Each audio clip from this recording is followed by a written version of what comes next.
Hello everyone, কেমন আছো সবাই? আশা করি সকলে ভালো আছো, সুস্থ আছো। আর আমরা বেশি একটা ভালো নেই। তো কিছুদিন আগে দেখেছিলাম আমার দাদু মারা গেছে, তো সেই ভিডিওটা একটু করে রেখেছিলাম পরে দেখার জন্য। প্রথমে ভেবেছিলাম করবো না, যাই হোক অল্প অল্প ক্লিপ নিয়ে করে রেখেছি যাতে পরবর্তী টাইমে দেখতে পারি, তার জন্য। মুদির দৈবতং চতুর্থ শ্রাদ্ধ বাসরি ষষ্ঠ দানাদি সংকল্প মহং। তো মা ওদিকে শ্রাদ্ধ করতে বসে, আর এখানে আমার পিসি ওরা সবকিছু জোগাড় করে নিচ্ছে রান্না বান্না, যেহেতু শ্রাদ্ধ না হওয়া পর্যন্ত আগুন ধরাতে পারবে। নম বজ্রাগত মুদির দৈবতং চতুর্থ। এখানে পুরোহিত মশাই মন্ত্র পড়ছে, মাকেও মন্ত্র বলতেছে, বাট মা মন্ত্র পড়তেছে আর খুব কান্নাকাটি করতেছে। তো সবাই মিলে বোঝানো হলো যে কারো মা বাবা চিরকাল বেঁচে থাকে না, সবাইকে একদিন না একদিন যেতেই হয়। তারপর তো রান্না সব কিছু গুছিয়ে অর্ধেক রান্না হয়েও গেছে। তো আজকে রান্না হচ্ছে আমাদের পুরি, ভাত করবে না, ভাত রাত্রে করবে।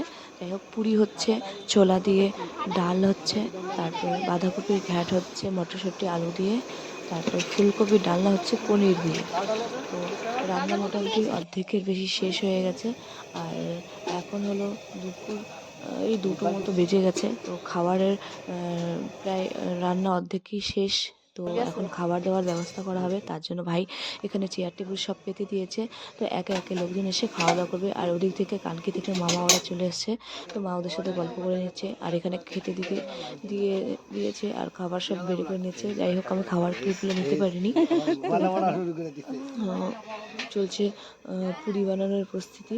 তো ওখানে খাবার খাচ্ছে, সবাইকে দিচ্ছে। আর এখানে পুরি গরম গরম ভেজে দিচ্ছে, যেহেতু শীতকাল তার জন্য।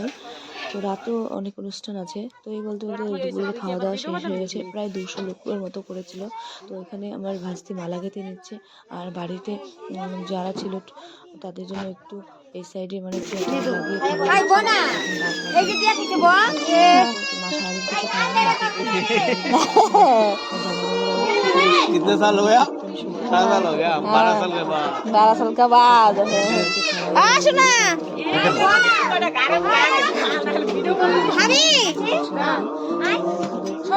মেজো মেয়ে সে ওই করছে, তাই বলতে বলে দেখো কীর্তন শুরু হয়ে গেছে। প্রথমে গীতা পাঠ হচ্ছে, তারপরে কীর্তন হবে। লাভ করিয়া থাকে সেই যে অবস্থায় ইন্দ্রিয়ের যোগ না করিয়াই অত্যন্ত সুখ জন্মে, সে অবস্থায়